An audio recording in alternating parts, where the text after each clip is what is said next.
Tá, só se fala em Conan, a gente tá tendo uma espécie de revival do personagem no Brasil e já saiu a coleção, pelo menos o primeiro volume da coleção da Salvat, que agora é da Panini. Sim, já tem um vídeo aqui no canal onde eu comentei com detalhes, tá? Mostrei todo o material que veio e também um pouco da minha opinião sobre a nova coleção.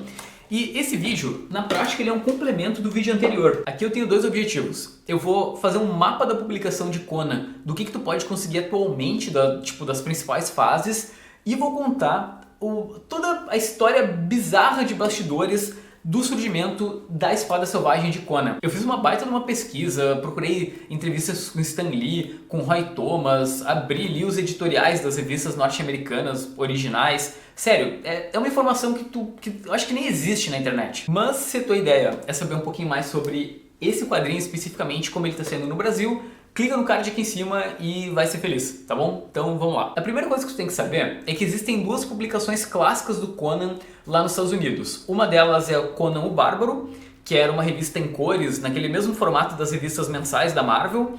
E, ao mesmo tempo, a gente tem a Espada Selvagem de Conan, que já é uma revista no formato magazine e em preto e branco. Qual é a diferença principal entre essas duas HQs? Uma era voltada para o público adulto, que era a Espada Selvagem de Conan, e a outra tinha o código de ética dos quadrinhos, que era justamente a Conan o Bárbaro.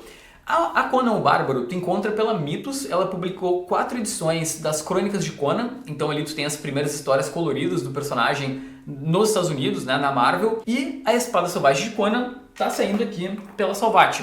E a ideia dos caras é publicar todas as 235 edições da Espada Selvagem em 75 encadernados. Então te prepara que a lombada vai muito, muito longe. E ao mesmo tempo, se tu for ver, hoje em dia, na Marvel norte-americana, existem duas mensais também chamadas de Conan o Bárbaro e a Espada Selvagem de Conan. Por quê?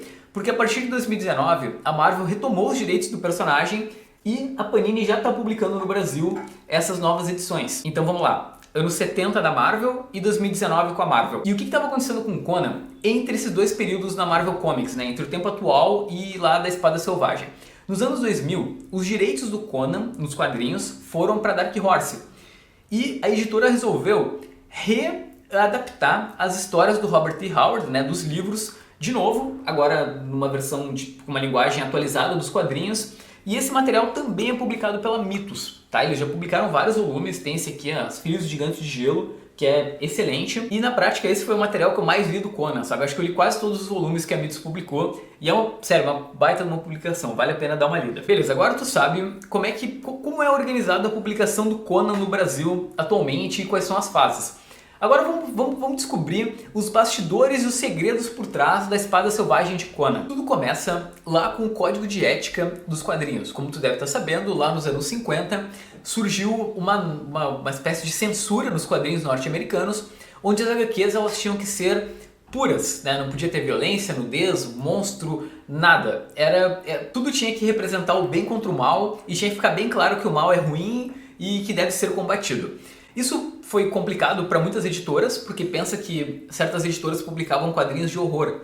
E como é que tu vai publicar quadrinhos de horror quando tu não pode ter vampiro, lobisomem e coisas assim numa HQ, sabe? Não tinha como. Mas a revista Mad, lá dos Estados Unidos, teve uma ideia. Eles resolveram reformular o formato deles, então eles saíram do formato norte-americano padrão e foram para um formato de magazine, tipo dessas revistas Veja, super interessante. E com isso, eles conseguiram burlar o código e assim continuar lá com o conteúdo deles. Isso deu uma ideia para várias editoras, entre elas a editora Warren, que começou a publicar Vampirella. Aí surge essa personagem, né, que é uma vampira, graças a essa ideia da revista Mad. E o Stan Lee, que não é bobo, lá entre o final dos anos 60 e começo dos anos 70, ele começou a observar que esse era um nicho de mercado, né, de publicação em preto e branco, em formato magazine, para leitores adultos, que a Marvel podia começar a explorar. Então, ele foi lá no Roy Thomas e eles criaram a Savage Tales, que é justamente a primeira parte dessa coleção do Conan da Panini / Salvat, né? As primeiras 5 edições da Savage Tales estão aqui na primeira edição. Só que a revista, ela foi cancelada na primeira edição. Sim, acredite nisso. O caso é que o Martin Goodman, que é o fundador da Marvel, ele não gostou muito da ideia do Stan Lee de quebrar o código de ética, sabe? Ele não gostou de usar essa malandragem. Então ele arranjou qualquer desculpa e cancelou a revista.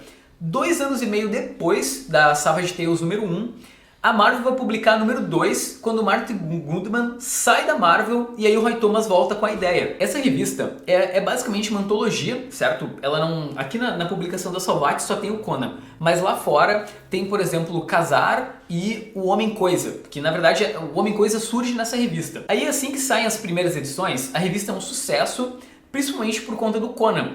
Então o Roy Thomas pensa, tá, por que não pegar o Conan e levar ele para uma revista própria? E aí então surge a Espada Selvagem do Conan lá nos Estados Unidos. Aí o Roy Thomas, ele vai escrever boa parte das edições, assim como o John Buscema vai desenhar a maior parte. Tipo, o John Buscema acho que até a 100 mais ou menos ele fica, e o Roy Thomas no mínimo até a 60. Assim, depois começa a variar o escritor. Foi uma experiência muito legal ler isso aqui, principalmente como eu falei no outro vídeo, porque tipo, todos os meus amigos leitores velhacos de quadrinhos comentam, cara, era demais, Conan era épico, e até então eu só tinha lido o da Dark Horse. Enfim, comenta aí embaixo, tu vai colecionar essa nova publicação do Conan da Salvat? Esse vídeo tá meio confuso porque eu não sei bem o que eu falar, porque ele é parte do vídeo anterior. Então se parecer que faltou alguma informação nesse, é porque tem mais lá do outro lado, tá bom? Esse vídeo eu queria mais era trazer um pouco dessa pesquisa que eu fiz quando eu fui ler essa publicação, porque é legal, sabe? Tipo, saber que a revista foi cancelada, que, só pra vocês terem uma ideia, tem uma outra treta que eu não falei, que tipo, no Canadá, o Roy Thomas, ele não tem certeza disso, ele tem a impressão de que o material não entrou no Canadá porque era muito pesado. E essa foi uma das desculpas que o Martin Goodman usou para cancelar o Savage Tales lá com a publicação do Conan. O resto é história e a gente teve 235 publicações da Espada Selvagem do Conan até os anos 90. Eu pretendo colecionar pelo menos as primeiras edições dessa coleção, tá? Que são, tipo, a melhor parte da revista, assim, a mais aclamada. Mas eu quero saber a tua opinião, tá? Comenta aqui embaixo. Fui.